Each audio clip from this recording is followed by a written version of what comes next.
But as my emphasis was more on pediatrics,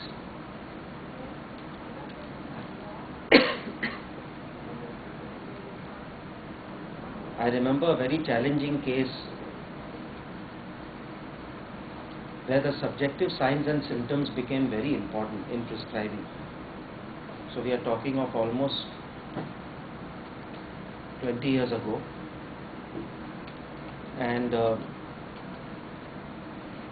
there was this child with acute tonsillitis and painful abscesses.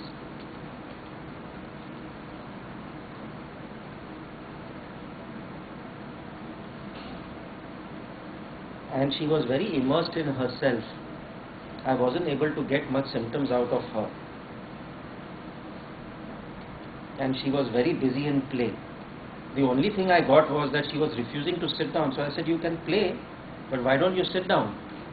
And the mother said, no, she can't sit down because of the painful abscesses, because she's very sensitive to pain. So this was the first kind of an entry point into the case, I remember.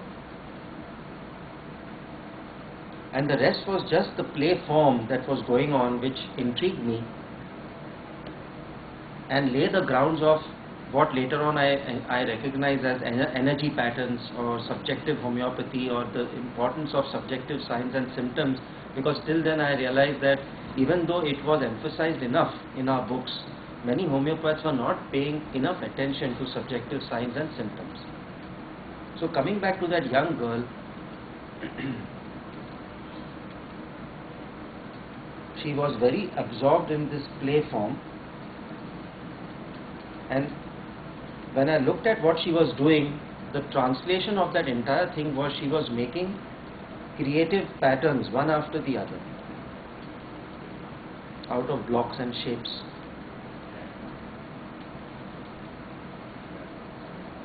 And the other thing is that she was timing herself, so she wanted to be faster and faster and faster. So when I looked in the repertory, it took me a while the first time to get familiar with this whole technique, but as I looked into it, I came across a rubric, quick to act. And there is coffea, and there is lachesis, and then of course there was this high sensitivity to pain because of which she wasn't sitting down. And then the next rubric, which was activity creative, took me just to coffea. And I asked myself that question, just on that, am I justified or am I confident? It wasn't even justified, it was more confident. Am I confident to use coffea for this child with acute tonsillitis and painful abscesses? And it was that very inquiry which first made me probe a bit more into the case, and I was fascinated that the mother's history during pregnancy was totally a further confirmation of the remedy coffea, where she said that never a second child, not at all. I said, why? She said, no, I almost died.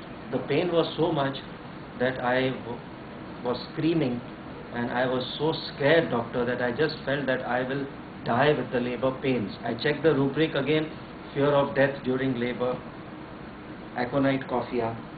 And then she said, I had a deadline, I am a creative designer. I had to submit designs because I knew once the child is born, I will not get much quality time. So there were all these designs and patterns going on in my mind. So I found through that probing, and in order to be more confident about my prescription, I realized a very important part of children case taking, which was mother's history during pregnancy or parental confirmation. So this is a paper I presented 20 years ago based on this case and two more. There was a case of iodine, there was a case of cicuta, and the third was this case of coffea. And I presented a paper called Importance of Observation